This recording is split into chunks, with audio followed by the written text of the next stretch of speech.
সকলোকে নমস্কাৰ। আজি ভাৰতীয় জনতা পাৰ্টিৰ অনুসূচিত জাতি মৰ্চা অসম প্ৰদেশৰ উদ্যোগত আয়োজন কৰা এই সংবাদমেলত আমি সকলো সন্মানীয় সাংবাদিকসকলক আমি স্বাগতম জনাইছোঁ আৰু আমি সংবাদমেল আৰম্ভ কৰিব বিচাৰিছোঁ।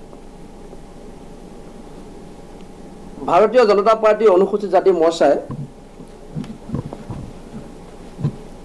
সমগ্ৰ অসমৰ অনুসূচিত জাতিৰ বাবে সংৰক্ষিত 9টা বিধানসভা সমষ্টিত ভাৰতীয় জনতা পাৰ্টিৰ অনুসূচিত জাতি মৰ্চাই এক পদযাত্ৰা আমি কাৰ্যসূচী গ্ৰহণ কৰিছোঁ।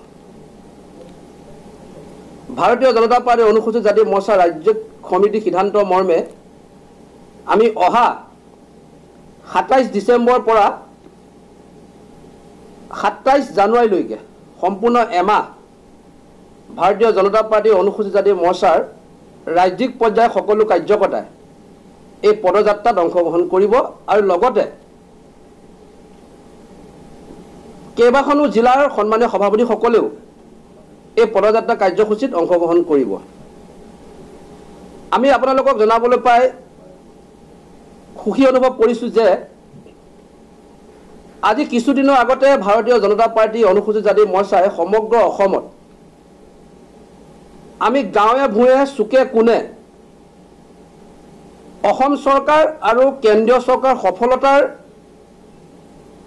যি আঁচনি আমি সেই আঁচনিসমূহ ৰথ যাত্ৰাৰ যোগেদি আমি গাঁৱৰ জনসাধাৰণৰ ওচৰলৈ লৈ যাবলৈ সক্ষম হৈছিলোঁ আৰু আমি সেই ৰথ যাত্ৰাৰ পাছত আমি সেই ৰথ যাত্ৰাৰ যোগেদি অসমত বসবাস কৰা প্ৰায় 27 লক্ষাধিক অনুসূচিত জাতিৰ ৰাইজৰ আমি সমৰ্থন বুটলিবলৈ সক্ষম হৈছিলোঁ আৰু আমি তাৰ পাছতে অনুভৱ কৰিছিলোঁ যে ভাৰতীয় জনতা পাৰ্টিৰ অনুসূচিত জাতি মৰ্চাই ভৱিষ্যতৰ দিনত আমি বিশেষকৈ অসমৰ 9টা অনুসূচিত জাতিৰ বাবে সংৰক্ষিত বিধানসভা সমষ্টিত আমি গাঁৱে ভূঞে পদযাত্ৰা কৰি আমাৰ চৰকাৰৰ সফলতাসমূহ সেই ৰাইজৰ ওচৰলৈ লৈ যাবৰ কাৰণে আমি সিদ্ধান্ত গ্ৰহণ কৰিছিলোঁ আৰু সিদ্ধান্ত অনুসৰি ভাৰতীয় জনতা পাৰ্টিৰ অনুসূচিত জাতি মৰ্চাৰ সন্মানীয় সভানেত্ৰী মুন চনকা ডাঙৰীয়াৰ নেতৃত্বত আৰু আমাৰ সন্মানীয় প্ৰভাৰী জয়ন্ত কুমাৰ দাস ডাঙৰীয়াৰ উপদেশত আমি এই কাৰ্যসূচী ইতিমধ্যে কৰিবৰ কাৰণে আমি সিদ্ধান্ত গ্ৰহণ কৰিছোঁ। আমি প্ৰথমে এই কাৰ্যসূচী আমি শুভাৰম্ভ কৰিম লখিমপুৰ জিলাৰ নাওবৈচা সমষ্টি, যিহেতু আমি সকলোৱে গম পাওঁ নাওবৈচা সমষ্টিটো অনুসূচিত জাতিৰ বাবে সংৰক্ষিত এটা সমষ্টি। এই নাওবৈচা সমষ্টিত আমি অহা কালিৰ পৰা 27 তাৰিখৰ পৰা 27 ডিচেম্বৰৰ পৰা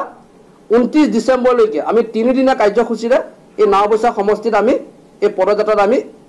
আৰম্ভ কৰিম। এই পদযাত্ৰাত ভাৰতীয় জনতা পাৰ্টিৰ অনুসূচিত জাতি মৰ্চাৰ সন্মানীয় সভানেত্ৰী মুন চনকা ডাঙৰীয়ানী, ভাৰতীয় জনতা পাৰ্টিৰ ৰাজ্যিক উপসভাপতি তথা আমাৰ মৰ্চাৰ সন্মানীয় প্ৰভাৰী জয়ন্ত কুমাৰ দাস ডাঙৰীয়াকে প্ৰমুখ্য কৰি কেইবাজনো বিশেষ নেতা এই কাৰ্যসূচীত অংশগ্ৰহণ কৰিব।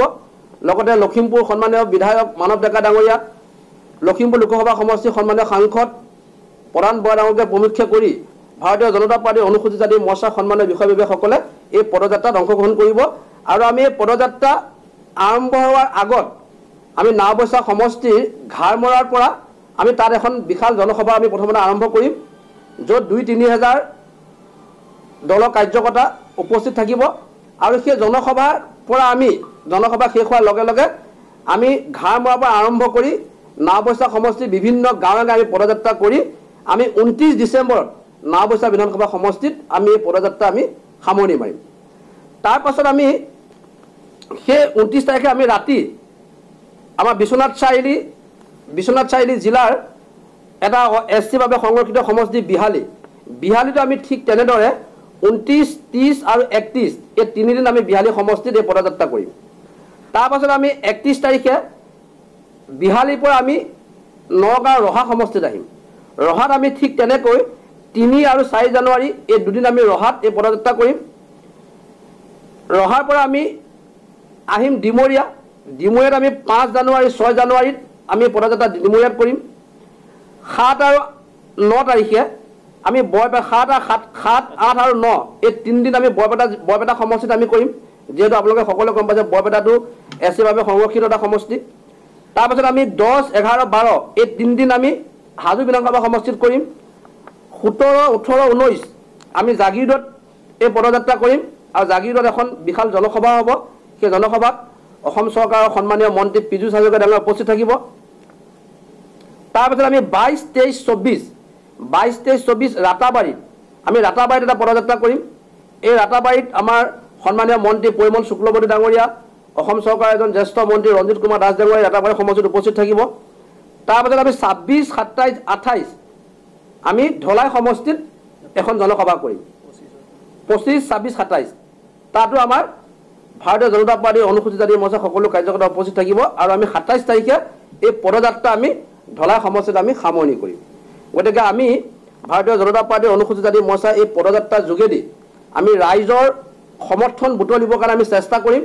আৰু কেন্দ্ৰীয় চৰকাৰে ৰাজ্য চৰকাৰে জনসাধাৰণৰ কাৰণে কি জনকল্যাণমূলক আঁচনি উলিয়াইছে কি কাম কৰিছে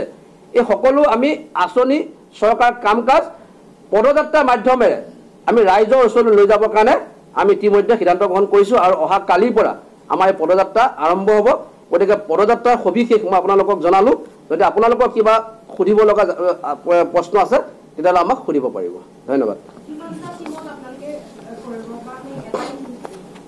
আমাৰ টিম এটা থাকিব আৰু আমাৰ সেই টিমটোত সকলো কাৰ্যকৰ্তা থাকিব আমাৰ মৰ্চাৰ সকলো অফিচ বিয়াৰ থাকিব আৰু লগতে আমি এখন গাড়ী লৈছোঁ সেই গাড়ীখনত আমি আমাৰ মৰ্চাৰ সকলো কাৰ্যকৰ্তা থাকিব তাতে আমি খোৱা বোৱা সকলো ব্যৱস্থা কৰিম আৰু এখন গাড়ী থাকিব সেইখনত চৰকাৰ সকলো আঁচনিবিলাক থাকিব আৰু আমি যিটো জেগাত আমি পদযাত্ৰা কৰিম 3 আলি 4 আলি চকবিলাকত আমি এখন পথসভাও কৰিম এখন গাড়ী থাকিব চৰকাৰ সকলো আঁচনিসমূহ তাত লিখা থাকিব আৰু এখন গাড়ী থাকিব আমি আল্ট্ৰা গাড়ী এখন ল'ম আল্ট্ৰা বা আমাৰ এখন কি কয় ট্ৰেভেলাৰ তাতো আমাৰ গোটেই দলীয় কাৰ্যকৰ্তা সকলো থাকিব আৰু তাতে আমি খোৱা বা সকলো বাচন পত্ৰ তাতে থাকিম য'ত যাম আমি তাতে আমাৰ বনোৱা মানুহ থাকিব তাতে বনাব আমি তাতে খোৱা বা ব্যৱস্থা আমি কৰিম আমি অসমৰ 9টা বিধানসভা সমষ্টিত আমি এই যাত্ৰা কৰিম মুঠ গাঁও এতিয়ালৈকে আমি ঠিক কৰিব পৰা নাই তথাপিও আমি প্ৰতিটো সমষ্টিত আমি 3 দিন আমি কাৰ্যসূচী লৈছোঁ আমি এটা সমষ্টিত আমি কমেও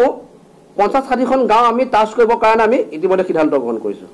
আমি যিমান পাৰোঁ বেছিকৈ আমি গাঁওবিলাকত যাবৰ কাৰণে আমি চেষ্টা কৰিম